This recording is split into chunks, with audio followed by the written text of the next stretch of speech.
그러니까 눈이 식별한다고 생각하거나 눈이 욕망한다고 생각하는 것처럼 경전에서 나와 있지만은 실제로 그건 아니다라고. 이건 이제 후대 사람들이 애써 계속 봉합을 하는 거예요. 경전 내용을. 왜냐면 경전 내용을 불교적으로서 틀렸다고 할 수는 없으니까.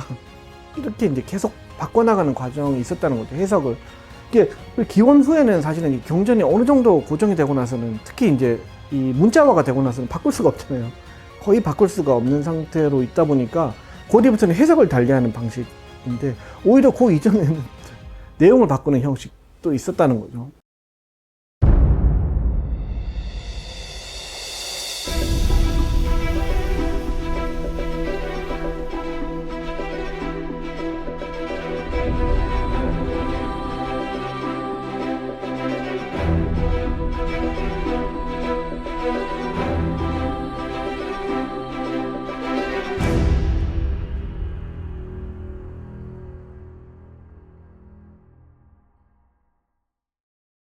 안녕하십니까.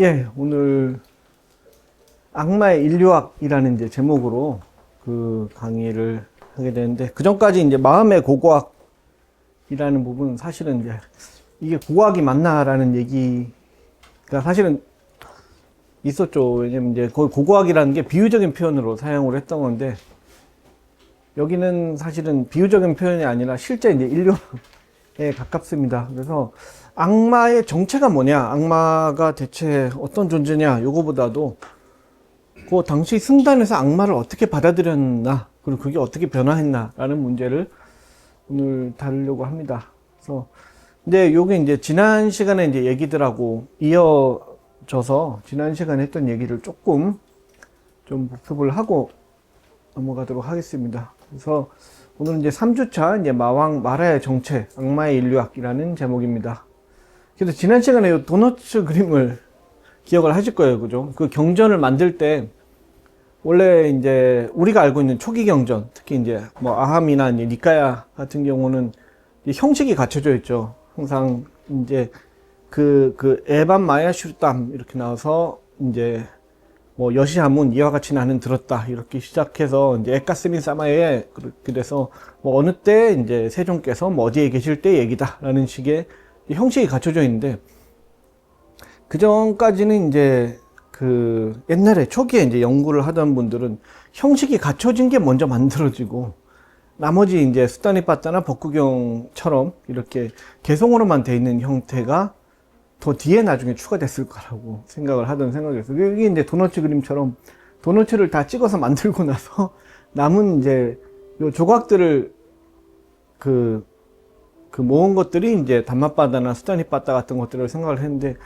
이제 오히려 반대로 사실은 이제 개성들이 먼저 만들어지고 산문은 후대에 이렇게 추가가 됐어요. 그래서 그 형식을 갖출 때 산문 부분이 아무래도 조금 더 이제 뒤늦게 형성이 되지 않았나라는 게 이제 학계 일반적인 얘기입니다. 그래서 요거에 관해서 그 일본에서 사실은 요 토미나가 나카모토라는 사람이 이제 출정후라는 책을 내서 크게 반향을 일으킨 적이 있어요. 근데 시기를 보면 1715년에 태어났죠. 1715년이면은 우리나라 같으면 조선 숙종 때예요. 숙종 때 이제 태어난 사람인데, 요 사람이 원래는 이제 유학을 공부하던 사람이고 유학 학문 기관에서 이제 여러 가지 이제 공부를 하다가 거기서 쫓겨난 사람이에요. 왜 쫓겨났냐면은 본인이 이제 유학 서적들을 보다 보니까 노노나 맹자의 얘기들이 한 시기에 한 사람의 얘기를 담은 게 아니라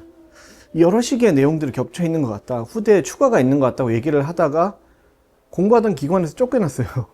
쫓겨나고 다시 이번에 이제 불전을 보다가 그 불전들을 이제 연구를 하기 시작했는데, 그래서 한약 불전들을 대조하다 보니까 이게 그 전까지는 이제 그 대승불교권에 있던 일본 불교계에서는 대승불교 경전도 뭐 여전히 똑같이 그 붓다 시대의 이야기라고 생각을 하고 있었는데, 전통 사회에서는 다 그랬었는데 이게 아무래도 아닌 것 같다라고 그 수많은 경전들을 이제 층위를 구분해서 나온 결론이 아함경 중에서도 개성 부분만 붓다 시대의 얘기다라는 결론을 냈어요.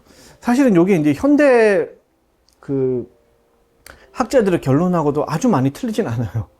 근데 이렇게 냈을 때 이 사람이 이 결론을 내서 불전군이라고 하는 여러 대승불교를 포함한 수많은 이제 경전들이 결국은 점진적으로 계속 추가돼서 만들어졌다라는 이제 가상설을 내세웠습니다. 그래서 이 책을 이제 직접 읽어보면은 사실은 지금 봤을 때 아주 막 학문적으로 지금 보기에는 틀린 내용들도 되게 많고, 왜냐면 인도 고대사에 대한 개념이 없으니까 자기 나름대로 나온 층이나 연대가 이제 틀리기도 한데, 처음으로 경전들 사이에 이제 층위를 나눠보자는 방법론을 제시를 하고, 그거에 따른 결론이 그래도 이제 현대에 이제 근접한 처음으로 이제 이런 방법론을 세우고 그 방법론에 따른 결론을 도출해냈다는 점에서 이제 중요한 거죠. 근데 당시 이제 일본 불교계에서는 이제 대승비불설이라는 이름으로 이제 크게 파장을 일으켰어요. 왜냐면은 이제 당시 일본 불교에서 이제 대승종단들이 줄을 이뤘거든요. 그러니까 우리나라처럼 한 군데가 있는 게 아니라 여러 종단들이 다 살아 있었어요. 그때는 이제 여기 이제 당시 이제 법화경을 소유경전으로 하는 1년 정도 융성하고 있었고, 그다음에 정토종이나 정토진종도 여전히 남아 있었고, 이제 선불교 쪽에서는 사실은 우리나라는 임재종 위주지만은 이제 조동종, 임재종이 양쪽 다 활발하게 있던 그런 시기였었거든요. 그리고 이제 현장 스님이 이제 인도 갔다 와서 중국에서 만든 이제 법상종, 이 현장 다음 세대에 이제 들어와서 여전히 이렇게 활동을 하고 있던 시기였고, 수많은 대승종단들이 보기에는 자기들이 보던 경전들이 불설이 아니었단 말이야 라고 생각하면 충격을 먹었겠죠. 그래서 어느 정도 이제 충격이었냐면은, 이 말이 사실이라고 퍼지기 시작하면은 아무도 이제 우리 종단에 있던 종단의 취지를 이제 신앙을 하는 사람이 없어지겠다라는 식으로까지 얘기가 나왔어요. 그러니까 이걸 이제 누가 이제 우리 얘기를 믿고 누가 우리 이제 종단의 뜻을 따르겠느냐라는 생각을 해서 엄청 이제 비판도 많기도 하고, 또 그 중에서는 또 어떤 종단에 이제 중요한 역할을 하던 스님 중에 한 분은 읽어보니까 요 출정후어 얘기가 이제 맞는 것 같다라고 얘기를 했다가 승직이 박탈이 됐어요. 승적이 아예 없어졌어요. 그러니까 그만큼 사회에서 꽤 진지하게 받아들이고 있었다는 얘기고, 그만큼 큰 위기감을 느꼈다는 거였죠. 그래서 근데 이 사람 자체는 사실 요 연대를 보면 알겠지만은 요 책을 내고 나서 2년 뒤에 죽었어요. 그래서 어떤 사람이 벌 받았다고 얘기하는 사람들도 있고, 근데 만 29살에 죽었으니까 27살에 요 책을 내고, 그리고 이제 제목도 출정후어잖아요. 그러니까 출정후어라는 말이 삼매에서 나온 후의 이야기라는 뜻이에요. 그러니까 제목 자체도 좀 센스가 있는 편인데, 이분이 이제 오래 못 살고 이제 죽었어요. 근데 요 얘기 자체가 이미 이제 퍼져 있어서 그 뒤에 이제 서양 학문이 들어오면서 이제 불교학이 형성이 됐을 때 그거를 이제 미리 조금 이게 충격을 완화할 수 있는 그런 역할을 하기도 했었습니다. 그래서 요 이후로 사실은 이제 대승비불설에 대한 논의가 있었고요. 이게 이제 동아시아 전통사회의 모습이라고 생각을 하시면 될 겁니다. 그러니까 물론 이제 우리나라도 마찬가지고. 근데 요 개송이라고만 나오는데, 개송이라는 게 사실은 노래잖아요. 그죠? 노래가 만들어지고, 개송이 먼저 이제 유통이 된 다음에 이제 산문들이 그 뒤에 얘기로 퍼졌다는 거고, 아마 다 같이 모여서 독송을 할 때는 개송들부터 독송을 하고, 니까야나 아한경 같은 경우는 개송 앞뒤로 산문이 붙어 있잖아요. 붙어 있는 그 산문들은 이제 그냥 구전으로 전해지는 것들이 나중에 이제 편집이 됐던 것들이라는 이제 그런 결론인데, 그거를 이제 지난 시간에 말씀드렸듯이, 그래서 개송마다 설명이 다른 경우도 되게 많아요. 똑같은 개송인데 다른 경전에서는 아예 다른 내용이 붙어 있는 경우도 많기도 하고 그러기도 한데, 근데 개송이라는 게 기본적으로 노래다 보니까 운율이라는 게 있어요. 그러니까 장음 단음을 맞춰가지고 운율을 만들면은 어떤 일이 일어나냐면은 저희가 선녀와 나무꾼이라는 얘기 아시죠? 선녀와 나무꾼을 노래로 만든 게 있어요. 옛날에 김창남이라는 가수가 노래로 만들었는데, 선녀와 나무꾼 얘기는 다 아시잖아요. 근데 노래로 만든 가사를 이제 보면은 하늘과 땅 사이에 꽃비가 내리던 날 어느 골짜기 숲을 지나서 단둘이 처음 만났죠. 그리고 하늘의 뜻이었기에 서로를 이해하면서 행복이라는 보찜을 메고 눈부신 사랑을 했죠. 그러던 그 어느 날 선녀가 떠나갔어요. 이러고 이제 끝나는 얘기예요. 근데 이 노래를 보면 어떤 느낌이 드세요? 얘기를 제대로 전한 것 같으세요? 이게 전하진 않았죠. 일단은 만약에 사슴이 봤으면은 내 얘기는 내 얘기는 어디 가고 이렇게 생각을 했겠죠. 내가 다 해줬는데 라고 생각을 할 수도 있고, 이게 이제 그 감성적으로는 굉장히 잘 표현을 했어요. 그죠? 나무꾼의 입장을 잘 표현을 했는데, 가사를 보시면 하늘과 땅 사이에 꽃비가 내리던 날, 요거는 수많은 노래에 들어가 있는 가사예요. 그죠? 대표적으로 아실지 모르는데 그 김만수라는 가사가 부른 푸른 시절에 보면은 맨 첫 줄이 똑같이 그대로 돼 있거든요. 이게 하늘과 땅 사이에 꽃비가 내리더니 이러고, 이게 어떻게 보면 정형구를 이렇게 집어넣은 거고, 그리고 하늘의 뜻이었기에 라고 하는데, 정말 하늘의 뜻인지 이 사람들이 파악을 했을까? 이것도 이상하죠. 그죠? 서로를 이해하면서, 이것도 너무 나무꾼 입장에서는, 그죠? 선녀 입장에서는 납치당한 거잖아요. 어쩔 수 없이 그냥 그렇게 얘기를 한 건데, 그리고 이제 행복이라는 보찜을 메고, 이거는 그냥 이렇게 이 시적인 표현이 들어간 거죠. 그리고 눈부신 사랑을 했죠. 이것도 나무꾼 입장에서 얘기를 한 거죠. 정말로 선녀 입장에서는 눈부신 사랑을 했다고 생각했으면 도망을 안 쳤겠죠, 나중에. 그죠? 도망을 안 치고, 이제 그러던 그거는 선녀가 이제 떠나가서 뭐 하늘 높이 모든 것을 다 버리고 저 멀리 떠나갔어요. 라고 하는데, 사실 모든 것을 다 버린 건 아니죠. 그, 실제 내용에 보면은 자식 둘은 데리고 올라갔잖아요. 그죠? 사실 버려진 건 나무꾼밖에 없어요. 모든 걸 다 버린 게 아니라. 그러니까 이게 이제 근데도 이제 사실은 요거 자체가 전하는 진실성이 없는 건 아니에요. 그죠? 이제 선녀 나무꾼 이야기의 감성을 어떤 측면에서 담고 있는 거예요. 근데 만약에 어떤 사람이 선녀 나무꾼 얘기를 노래로 만들 때 사슴 부분에 주목을 해서 동물이 이제 그 이야기에 관여하는 어떤 우화 위주로 형성을 하려고 그러면 아예 가사가 완전히 달라지기도 했겠죠. 그러니까 사실은 노래로 만든다는 게 이런 측면이 있어요. 그러니까 글자를 맞추려다 보니까 쓸데없는 게 들어가기도 하고, 또 어떤 부분은 어쩔 수 없이 생략이 되기도 하고, 또 노래는 사실은 만들어야 되는 거잖아요. 만들면서 자기가 중요하다고 생각하는 거 위주로 집어넣을 수밖에 없는 면이 있어요. 그래서 사실은 그 노래도 지금 마지막 줄 빼고 계속 대꾸로 글자 수까지 다 맞아요. 예, 글자 수까지 다 맞추고 이렇게 나가잖아요. 그러니까 그 개성이라는 게 다 글자 수를 맞추려다 보니까 이게, 그죠? 좀 다른 단어를 쓰고 싶지만 글자 수 때문에 또 이제 바꾸기도 하고 뭐 이런 경우가 되게 많은 거예요. 그러니까 개성으로 만들어졌다는 게 되게 더 오래된 거라고는 하지만은 그 개성조차도 일종의 편집이 들어갈 수밖에 없는 거예요. 어쩔 수 없이.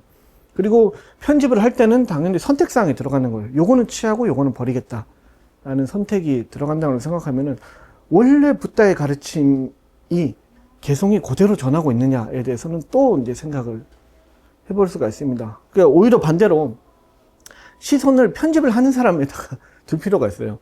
왜냐면 편집을 한 사람들도 스님들이잖아요. 그죠? 그리고 붓다에 멀지 않은 세대의 이제 제자들이에요. 제자들이고, 그분들은 또 나름대로는 가장 이렇게 최우선적으로 진실을 전하기 위해서 만든 거란 말이에요. 그죠? 만들었을 때, 근데 거기에 이제 만든 사람들마다 좀 다른 경우도 있어요. 같은 개성이라도 그래서 조금씩 바뀌는 경우도 있고, 수정이 된 경우도 있는데, 거기에 집중을 했을 때, 오히려 사실은 이제 초기 불교가 어떤 모습이었나를 진짜로 알 수 있는 그런 측면이 있습니다. 그래서 그 초기 불교가, 이게 초기 불교 경전들이 그 붓다의 친설인가요? 라는 질문을 저도 많이 받는데, 제가 대답하는 첫 번째 대답은 저도 진짜였으면 좋겠어요 라는 거예요. 진짜면 얼마나 좋겠어요. 그죠? 얘기를 할 수 있는 게 되게 많은데 실제로는 이제 그렇지는 않은 거죠. 그리고 또 어떻게 보면 초기 경전을 이제 소중하게 대하는 방식도 어떤 분들 입장에서는 초기 경전을 이게 이제 이 부처님이 직접 말하신 말씀이다 생각하고 이제 다루는 방식도 있겠지만은, 오히려 이거를 편집하는 사람들의 고뇌를 읽고 요 사람들이 어떤 의미를 담고 있었고 요 사람들이 어떤 걸 전하고 싶어 했느냐, 진짜로 이제 사력을 다해서 전하고 싶었던 게 뭐였느냐 라는 걸 보는 것도 사실은 초기 경전을 소중히 하는 방법 중에 하나라는 것도 생각을 해주시면 될 것 같습니다. 그래서 요 순서라는 게, 여기가 이제 지난번에 봤던 그 엘라파트라의 그림 중에 하나인데, 이제 요 간다라에 있는 거예요. 간다라에 여기 있는 뱀이 있잖아요. 그죠? 요 뱀을 이제 엘라파트라라고 학자들이 추측을 하고 있습니다. 근데 뱀만 봐가지고 이게 엘라파트라인지 다른 나가인지 알 수 있는 방법이 없잖아요. 이제 봤을 때 여기 안에서 스님이 5명이 있어요. 5명이 있으면 이제 처음으로 오비구가 출가했을 때 이 상황이었구나. 그러면은 그때 어디 있었냐면은 이제 그 붓다가 바라나시 근처에 이 자리를 잡고 계실 때니까 요때 이제 그 엘라파트라의 이제 배경이 바라나시다 보니까 여기 이제 엘라파트라구나 추측하는 방식. 이제 불교사에서 순서를 나누는 방식이 결국은 그런 거예요. 그러니까 처음에 율장에서 사실은 처음으로 이제 그 붓다의 성도 후의 생애를 정리하기 시작했었는데 왜 이제 그런 욕구가 나왔냐면은 그 초기 경전을 보면 알겠지만 장소는 굉장히 정확하게 나오는데 어느 곳에서 어떤 얘기다라는 건 나오는데 시기에 대해서는 그죠? 이제 어느 때 세종께서 이러고 시작을 하잖아요. 어느 앞뒤가 알 수가 없는 거예요. 그 편집이 그렇다고 순서대로 돼 있는 것도 아니고 그죠? 그러다 보니까 이제 그 율정에서 그것들을 이제 정리하기 시작하는데 그 방식은 사실은 요거랑 크게 다르지 않아요. 이 사람 등장하니까 여기 앞일 거다, 뒤일 거다라는 식으로 이제 정리를 하는 그런 방식이라고 생각을 하시면 되겠습니다. 그래서 이제 불설에 관해서 뭐 대승 쪽에서 어떻게 얘기했는지를 인도를 보면은 요 이제 무착 이제 아상가라는 분하고 이제 바수반두 이제 세칭이란 요 두 스님이 어떻게 보면 그 불교사 전체를 통틀어서 최강의 형제라고 할 수가 있습니다. 그냥 뭐 이게 능력치의 총합 이렇게 보면은 어떻게 보면 이제 붓다와 그 이복 동생이 난다가 그죠? 더 높을 수도 있겠지만은 뭐 거기는 밸런스가 좀 기울잖아요. 그죠? 그러니까 요 이제 두 사람이 나름 이제 역할을 했던 형제고 어떻게 보면 이제 그 라이트 형제가 그 비행기를 만들어 가지고 이렇게 사람을 이렇게 하늘로 올렸다 그러면은 요 두 분은 대승경전의 위상을 하늘로 올린 그런 형제라고 할 수가 있습니다. 근데 또 이제 대승장원 경론이라는 이제 논설을 통해서 요 형제가 이제 불설에 관해서 이제 정리를 했던 내용들을 보면은 불설이라는 게 결국은 이제 기본적으로는 이제 석가모니 붓다 제세시의 설왕교설 요게 이제 불설이고 또 두 번째로는 붓다가 되기 위한 가르침을 설하는 교설이 불설이다라는 이론을 만들어냈어요.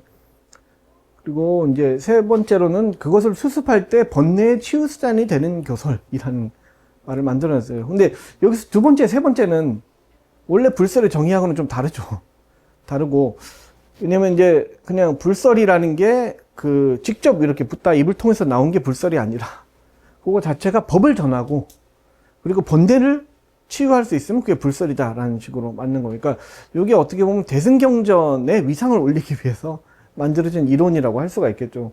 그러니까 이것만 봐도 이제 알 수 있는 게 당시에는 이제 초기 경전하고 대승 경전 사이에 사회적 인식의 차이가 있긴 했었던 것 같아요. 그러니까 초기 경전은 좀 층위가 있다고 말씀드렸지만은 요 이제 기원 후의 사회에서는 이제 초기 경전들은 불설이라고 이제 사회적으로 인정을 이미 받고 있었고 이제 경전이 확립이 된 이후로는 대승 경전은 그 뒤에 이제 쓰여진 거다라는 그런 인식도 그 내부에는 있었던 것 같아요. 그러니까 이렇게 고군분투를 하면서 어떤 게 불설이다라는 걸 불설의 정의를 바꾸는 방식으로 이제 사용을 하고 있다는 것도 알 수가 있습니다. 그래서 지난주에 이제 12처 중에서 요 이제 의하고 법, 이제 마나스하고 다르마, 요게 이제 후대에 이제 추가됐다는 거를 이렇게 초기 이제 요 과정을 한번 살펴봤었죠. 그래서 이제 첫 번째가 욕망의 대상을 5개로만 세는 이런 방식이 있었고, 이때는 마나스라는 개념이 없습니다. 두 번째는 마나스가 등장을 하기는 하는데 마나스가 이제 인드리아 이제 감관 중에 하나가 아니라 대상 중에 하나로 이 생각이 되는 요런 이제 개성들을 살펴봤습니다. 근데 여기들도 다 개성들이에요, 전부 다. 그리고 수타니빠따 이제 SN이라고 이제 소문자로 쓴 게 수타니빠따인데 수타니빠따 안에서도 같은 개성이 다른 식으로 변용이 되는 게 보여요. 그래서 어떤 개성이 있으면 개성조차도 딱 한 번 이게 독성이 되기 시작하면 고정되는 게 아니라 개성조차도 중간에 수정이 의외로 많이 일어났다는 것도 알 수가 있습니다. 그리고 이제 마지막으로 이제 일반적으로 이제 불교 교리에서 사용하는 12처가 완성되는 이런 이제 경전들이 나오죠. 그리고 여기에는 다 이제 마라가 나옵니다. 이제 마라 빠삐만가 이제 출연을 하는 뭐 이런 장면들이 있습니다. 그래서 지난 시간에 봤던 요 이제 방금 세 단계가 요 세 단계를 통해서 그 감각기관이 이제 중에 그 5개였다가 나중에 6개로 마너스가 포함이 되면서 6개가 되는 과정이 있다고 보여드렸고, 마지막으로 잠깐 얘기를 하다 말았던 게 요 마너스가 나머지 5개들을 이제 통합하는 이런 형태가 이제 있었고, 요게 이제 엘라파트라의 설화가 사실은 요 과정을 보여주는 어떤 설화다라는 거를 봤었습니다. 근데 요 이제 두 번째 단계에서 단계에 대해서 조금 이제 살펴보겠습니다. 그래서 여기 이제 자바암경에도 있고 쌍용단 니까에도 있는 그 6가지 동물의 비유에 관한 경전이라는 경전이 있어요. 그래서 요 내용은 굉장히 간단합니다. 어떤 사람이 길을 가다가 새를 한 마리 잡았어요. 그리고 또 가다가 개를 한 마리 잡았어요. 그 다음에는 뱀도 잡았어요. 그리고 요거는 이제 자칼이에요. 자칼을 잡고, 또 좀 이따가 이제 시슌마라라고 해서 겐지스강에 살고 있던 민물에 사는 돌고래가 있어요. 그러니까 시슌마라를 이제 잡고, 마지막으로 원숭이를 이렇게 잡았는데, 이 잡은 동물들을 이렇게 놔두고서 어디 이제 가려고 하니까 다 각자 도망을 치려고 하잖아요. 새는 이제 하늘로 가려고 그러고, 개는 마을로 가려고 그러고, 뱀은 구멍 안으로 들어가려고 그러고, 자칼은 무덤가로 가려고 합니다. 그리고 돌고래는 당연히 물로 가려고 하겠죠. 원숭이는 이제 나무 위로 올라가려고 해서 이 사람이 얘네들이 도망치면 안 되겠다라고 생각을 해서 이렇게 기둥에 묶어 놓습니다. 요 얘기를 하면서 마지막에 이제 그 붓다가 요 얘기의 의미에 대해서 이제 설명을 해주는데, 이제 6가지 동물이 아니비설 신이다 라고 해서 이것들은 언제 도망가려고 할지 모르니까 딱 붙잡고 있어야 된다 라고 하는 그런 얘기들이 있습니다.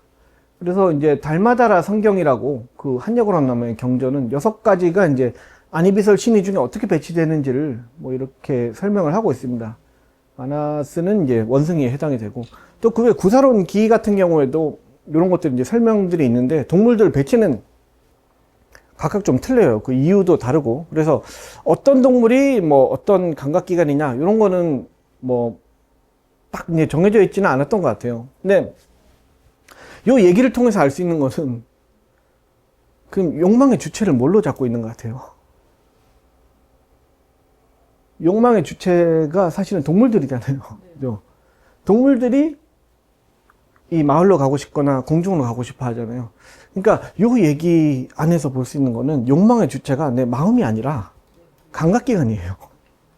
감각기관으로 보고 있는 거예요. 그러니까 간단히 생각해 보면 우리가 어떤 강아지를 만지고 싶다 그럴 때 사실은 이제 현대인들이 생각하기에는 강아지가 그냥 예뻐서 만지고 싶다고 느끼면 내 마음이 만지고 싶어 한다고 생각을 하잖아요. 근데 요 당시 이제 요 경전에 나온 내용을 한번 보면 손이 만지고 싶어 하는 거예요. 왜 어떤 걸 만지고 싶으면 손이 근질근질 할 때가 있잖아요. 그죠? 손이 근질근질 할 때가 있거나, 뭔가를 마시고 싶다고 할 때 내 마음이 마시고 싶다는 느낌보다도 더 강렬하게 목이 마시고 싶다는 느낌이 들 때도 가끔 있잖아요.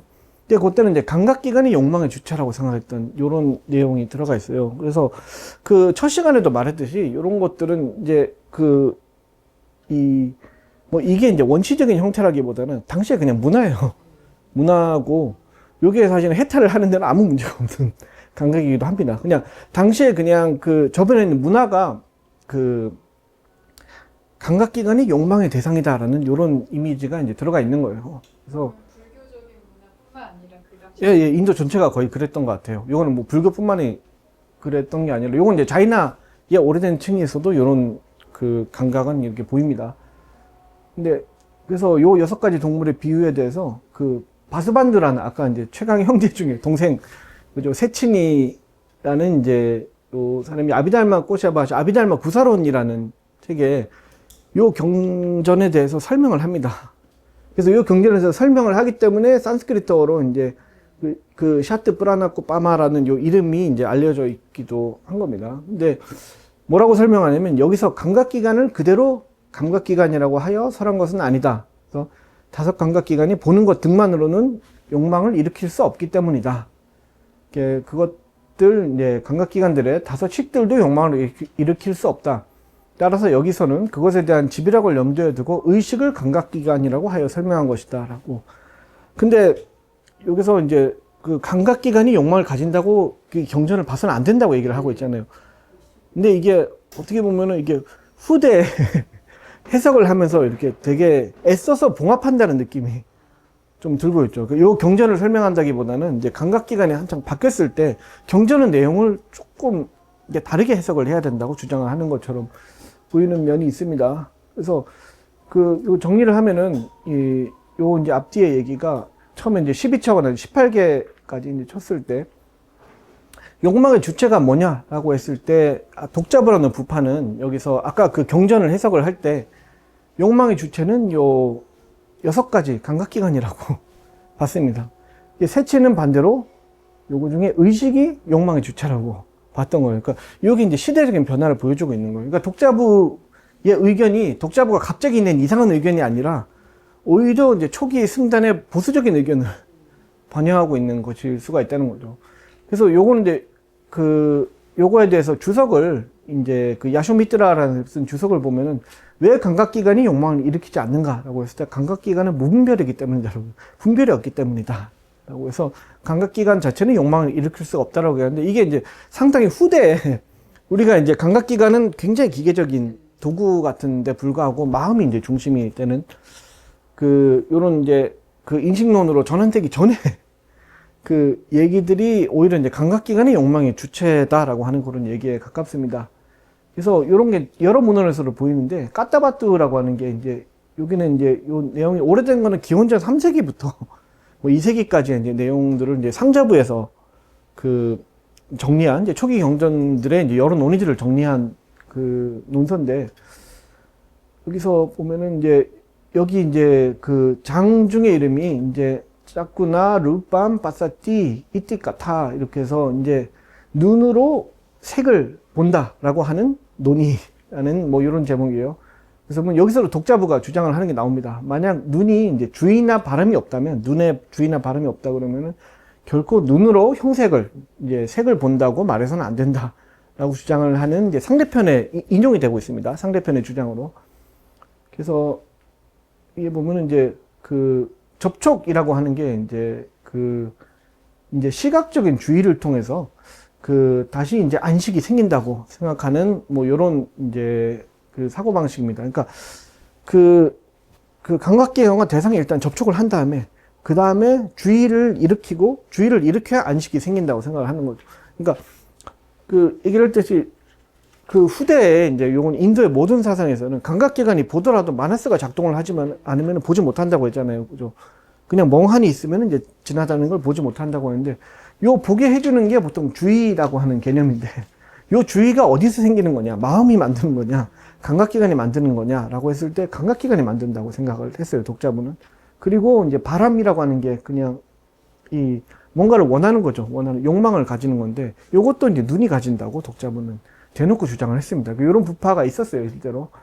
그래서 또 비슷한 게 이제 성실론이라고 하는 이게 이제 조금 애매하긴 한데 경양부에서 쓴 이제 논서로 알려져 있습니다. 사세기경 논서고 여기서 한문으로만 남아 있는데 여기서 이제 근무지품이라는 품에 이제 경전을 해석하는 부분이 나옵니다. 경에서 부처님이 눈은 즐거움을 주는 형색을 욕망한다 라고 말씀하시는데 눈은 물질, 이제 색법이라서 분별이 없기 때문에 실제로 눈은 욕망하지 않으며 이는 식이 욕망하는 것이다. 아까 세친의 얘기랑 되게 비슷하죠. 그러니까 경전에 이런 내용이 있지만 경전 중에 일부는 눈이 욕망한다고 대놓고 말하는 경전이 있었던 거예요. 근데 그 경전이 지금 우리 손에는 없어요. 그 비슷한 내용을 사실은 거의 찾아보기 힘들어요. 그리고 이제 이렇게 인용을 하는 데서 오히려 이제 이걸 반대하기 위해서 인용한 것 때문에 아직까지 남아 있어요. 그리고 또한 경에서 부처님이 눈의 식별 대상이 형색이다라고 말씀하시는데 시기의 형색을 식별하는 것으로서 눈은 실제로 식별하지 않는다라고 얘기했습니다. 그러니까 눈이 식별한다고 생각하거나 눈이 욕망한다고 생각하는 것처럼 경전에서 나와 있지만은 실제로 그건 아니다라고. 이건 이제 후대 사람들이 애써 계속 봉합을 하는 거예요. 경전 내용을. 왜냐면 경전 내용을 불교적으로서 틀렸다고 할 수는 없으니까. 이렇게 이제 계속 바꿔나가는 과정이 있었다는 거죠. 해석을. 이게 기원 후에는 사실은 이 경전이 어느 정도 고정이 되고 나서는 특히 이제 이 문자화가 되고 나서는 바꿀 수가 없잖아요. 거의 바꿀 수가 없는 상태로 있다 보니까 그 뒤부터는 해석을 달리하는 방식인데 오히려 그 이전에는 내용을 바꾸는 형식도 있었다는 거죠. 이제 우리가 이제 살펴본 것처럼. 그리고 요거 이제 네티빠까라나라고 해서 이제 그 빨리어로 된 안내서, 이제 경전 안내서 같은 책인데, 요게 이제 그 성립 자체는 좀 뒤에 성립이 됐는데, 여기서 나오는 인용하는 것들 중에서는 되게 오래된 것처럼 보이는 내용들이 되게 많아요. 지금 경전에도 안 남아있는 이런 내용들이 이렇게 있는데, 여기서 보면 그렇게 마음이 집중되지 않은 자, 마음이 집중된 아사마히다라는 게 이제 삼매에 들어가지 못한 자를 뜻해요. 마음이 집중되지 않은 자에게는 육처에서 가래가 흘러나온다라고 나옵니다. 그래서 가래를 나오는 게 육처에서 나오는 거예요. 그리고 흘러나온다는 표현도 첫 시간 아마 내용을 기억을 하시면 원래 마음에서 뭔가 흘러나온다는 게 이상하잖아요. 원래 이제 마음이라는 게 흐르는 존재처럼 이제 베다 시대에 그렇게 출발을 했기 때문에 이런 표현들이 계속 나오는 거예요. 그러니까 오염 같은 표현처럼. 자, 이제 요거에 대해서 이제 설명을 할 때, 눈은 마음에 드는 형색에 대해서는 가래가 흘러나오고 혐오하는 형색에 대해서는 저지한다. 이 욕망의 주체가 꼭 눈으로 보는 것 같은 이런 형태들이 남아 있습니다. 그러니까 지금 경전은 안 남아 있는데 네티빠까라나에는 남아 있는 이런 내용입니다.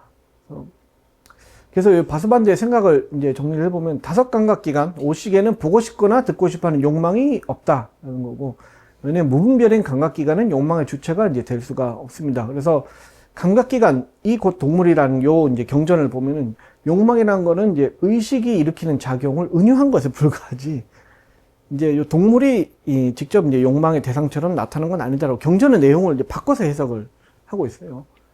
그래서 결국 의식이 욕망 주체라고 하는 게 지금 현대까지 이어지는 그런 관념이죠. 그리고 감각기관은 이제 의식의 지배하에 있는 수동적인 존재라는 것을 강조를 하고 있습니다. 근데 반대로 아비달마 구산에서 이런 얘기를 적어 놨기 때문에 감각기관이 욕망의 주체다라는 그 감관 욕망 주체론자라고 할 수 있는 이런 사람들의 존재가 있었다는 걸 분명히 알 수가 있는 거예요. 그러니까 당시에 이 경전에 대해서 감각기관이 이제 비유 그대로 감각기관이 욕망의 주체다라고 수용하는 자, 아니면 이걸 반대하는 자가 둘 다 있었다는 거를 그 역사적으로 이제 보여주는 이런 내용이라고 할 수 있습니다. 그래서 초기 불교에서 이제 마찌마 니카에서 요 마나스의 역할이 확장되는 이런 내용이 보이는데, 그 초기 불교 중에서는 어떤 게 더 먼저냐 선후 관계를 따질 때 뭐 이제 100% 일치를 하지는 않지만은 주로 짧은 것들이 더 오래됐다는 견해가 대체로는 맞아요. 왜냐면 같은 경전이 이제 두 개 버전이 있으면은 되게 짧게 나온 경전이고, 하나는 뭔가 얘기가 덧붙여져 있으면은, 그리고 똑같은 사건에 대해서 덧붙여진 쪽이 더 후대에 성립된 거겠죠. 그죠? 그러다 보니까 아무래도 이제 쌍률단 니까에 있는 것보다는 뒤에 마찌마나 디가 니까에 있는 것들이 후대에 추가된 내용일 가능성이 더 높아요. 그러니까 아무래도 자바한경보다는 중하한경이나 장하한경에 있는 내용들이 또 후대에 추가됐을 가능성이 굉장히 높은데, 근데 요 마찌마 니까에 있는 요 이제 내용이 뭐가 있냐면, 이제 마하꼬티카라는 요 사람하고 이제 사리푸타, 이제 샤리푸타라고 하죠. 이제 교단의 이제 중요한 붓다의 이제 제자 중에 이제 가장 뭐 중요했던 인물 중에 한 분이죠. 그래서 온갖 이제 여기 불전의 내용들을 보면은 여기 샤리푸트라가 이제 주변 사람들을 상담을 해주는 내용이 되게 많아요. 후대 초반에는 잠깐씩 나오다가 뒤에는 굉장히 길게 나오는, 그러니까 아마 뒤에 굉장히 길게 나오는 부분은 아마 추가된 내용들이 굉장히, 이게 추가된 내용을 가능성이 높다고 이제 볼 수가 있겠죠. 이게 이제 마찌마 니까야 같은, 요 이제 간단한 문답인데, 이 다섯 감각기관이 각자의 대상과 각자의 영역을 갖고 있어서 서로 다른 영역과 대상을 경험하지 않는다면이라고 하는 게, 보통 이제 그죠? 사실은 눈으로는 시각적인 대상만 보는 거지 냄새를 눈으로 보진 않잖아요. 그죠? 약간 여섯 동물의 비유도 새는 하늘로 가지 그 구멍 속으로 가지는 않잖아요. 그러니까 이런 식의 각자의 영역이 있다고는 이제 생각이 있습니다. 근데 그렇다면 무엇을 의지처로 하여 무엇이 그들의 영역과 대상을 경험합니까? 그러니까 누가 경험을 하느냐라는 거를 당연한 질문을 하고 있어요. 그 전까지는 감각기관이 욕망을 가지면은 내가 보는 걸 경험하는 것도 감각기관이잖아요. 근데 여기서 이제 대답을 이제 샤리푸트라 대답합니다. 마나스가 그들 각각의 의지처이며 마나스가 그들 각각의 영역과 대상을 경험합니다.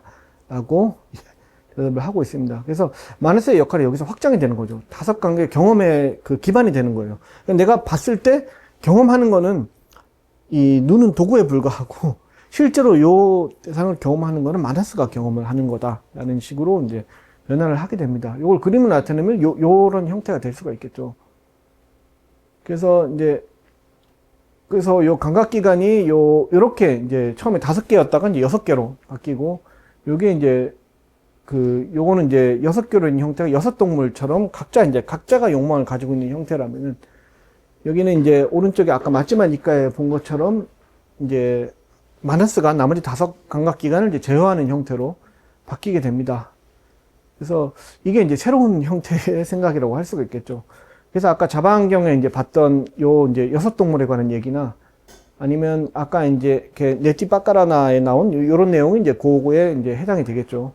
아니면은 이제 까타바투에서 독자부가 내세우던 의견이나, 아니면은 성실론에서 경전했던 내용.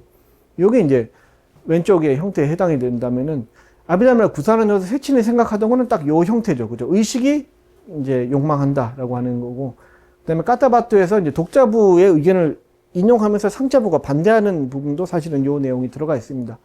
그리고 이제 성실론의 근무지품에서 이제 요거를 설명하던 논주가 얘기하는 방식도 요거에 가깝습니다. 그래서 여기서 요 사이에 감각기관이 욕망을 소실하게 되는 거죠. 욕망의 주체였다가. 근데 요 두 가지가 이제 선후 관계는 분명히 있기는 한데, 요게 여기로 바뀌면서 모든 게 다 바뀌고 이런 건 아니에요. 항상 요거는 공존을 하게 됩니다. 그러니까 오는 어떻게 보면 그죠, 이제 하나의 이제 생물들처럼, 우리 이제 현생 인류인 호모 사피엔스가 살기 전에 네안데르탈인이 있었고, 그 전에 이제 호모 에렉투스가 있었고, 이렇게 생각을 하지만은, 사실은 이제 네안데르탈인이나 호모 에렉투스가 먼저 나온 건 사실이지만은, 사실은 같이 있었거든요.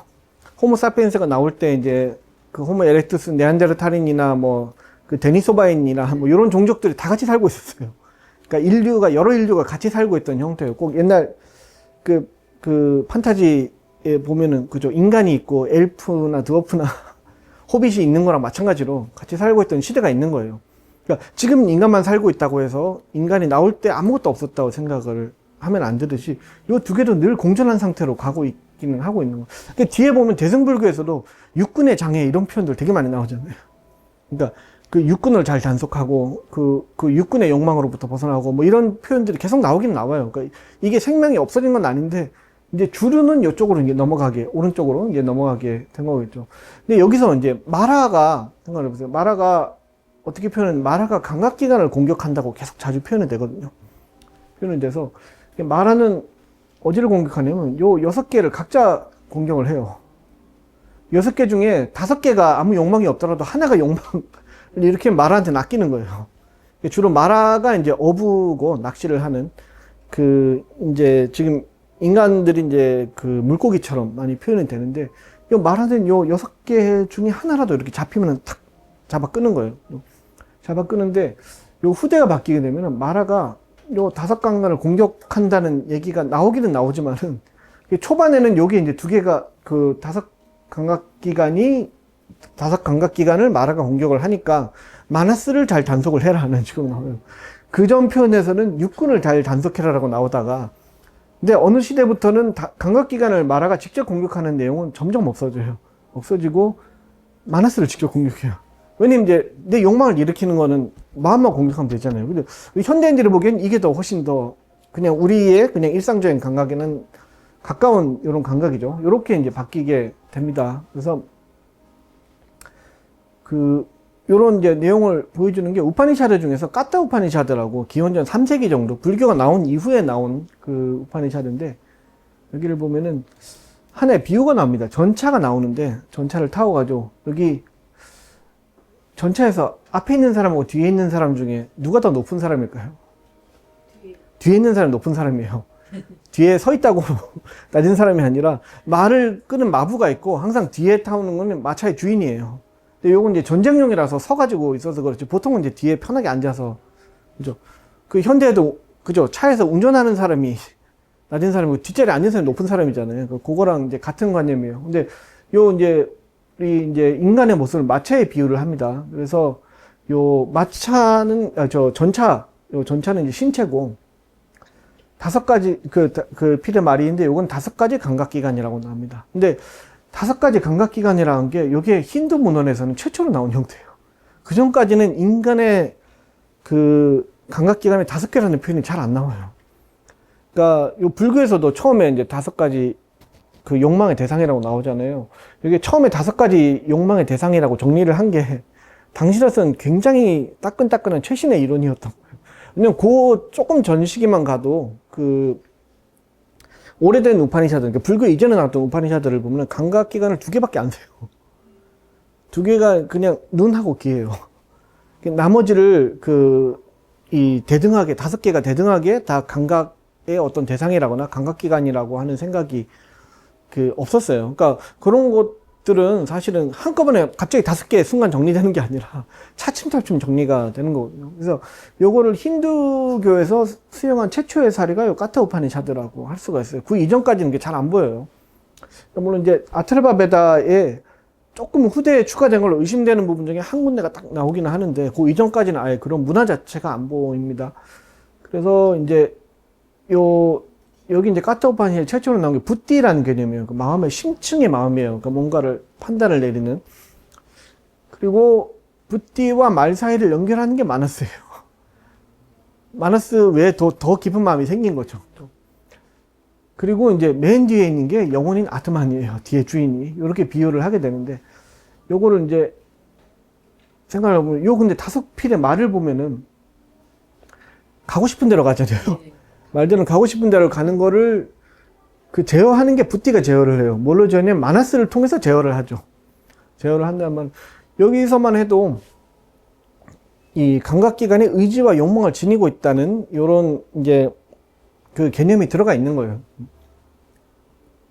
그래서 이제 감각기관이 욕망을 지니고 있다라는 개념이 사실은 그 후대까지도 계속 이제 이어지고 있다는 걸 알 수가 있고, 또 이제 오히려 기원 후에 이제 고전 철학의 이 시기에 들어갔을 때 상키아라고 하는데 25가지 원리로 이제 그 인간과 이제 우주 전체를 표현을 하고 있는데, 이게 인도 의학에서도 기반이 되거든요. 25가지 원리라고 하는 게. 근데 여기서는 사실은 기본 자체는 요 까타 우파니샤드의 추관 정도예요. 그러니까 여기서 아트만을 뿌르샤라는 단어로 대체를 하게 됩니다. 그러니까 다른 좀 개념이 조금 바뀌어서. 그리고 부띠하고 마네스 사이에 아한카라라는 게 들어가요. 아한카라는 말은 그냥 요 말 그대로 나를 만드는 자라는 뜻이에요.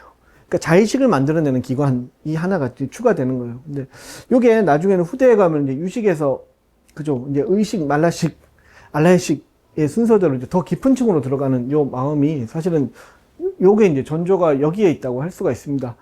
그래서 뭐 요런 형태가 이제 까타 우파니샤드도 이어졌다고 보면은, 근데 그렇게 힌두 철학에서 마나스케님이 만들어진 걸 보면은 아까 까타 우파니샤드에서 봤던 이런 내용이 부띠가 이제 추가된 내용이 이제 상키아나 요가 체계를 통해서 이제 인도 고전 철학에도 반영이 되고, 또 요게 이제 사실은 이제 감각기관과 마나스와의 관계에 관해서는 후대에 계속 이제 이어지게 됩니다. 요 상키아 요가뿐만 아니라. 근데 이 마나스 개념이 어떻게 시작됐냐를 보면 사실 첫 시간에 봤던 베다에서 4단계를 통해서 만들어요. 그리고 뭐 이번에 보지는 않았지만 초기 우파니샤드를 보면 이제 브리하다 아란야카 우파니샤드 그 우파니샤드나 뭐 이제 찬도기아 우파니샤드 같은 데서의 그 마나스의 내용을 보면 여기 이제 아트만이 추가가 됩니다. 그죠? 아트만이라는 개념이 처음으로 이제 추가가 되는데, 요 사이가 사실은 뭐가 있는지를 알 수가 없어요.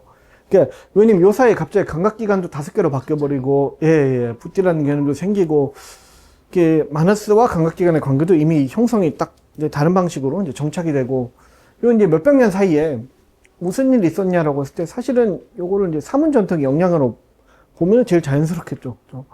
이 사문전통이 실제로 아까 이제 봤던 3가지 단계가 요 사이에 요렇게 차지한다고 생각을 하면은 실제로 요 이제 그 어느 정도의 이제 그라데이션이 완성이 되겠죠. 요런 형태가. 그래서 이제 그 사문전통에서 이제 아니면 불교 내부에서 이렇게 개념이 바뀌어가는 요 단계들을 보면은 실은 그 인도의 이제 힌두 철학뿐만 아니라 그 인도 사상사 전체의 어떤 변화 중에 중요한 길목에 요 내용이 있었다는 것도 알 수가 있습니다.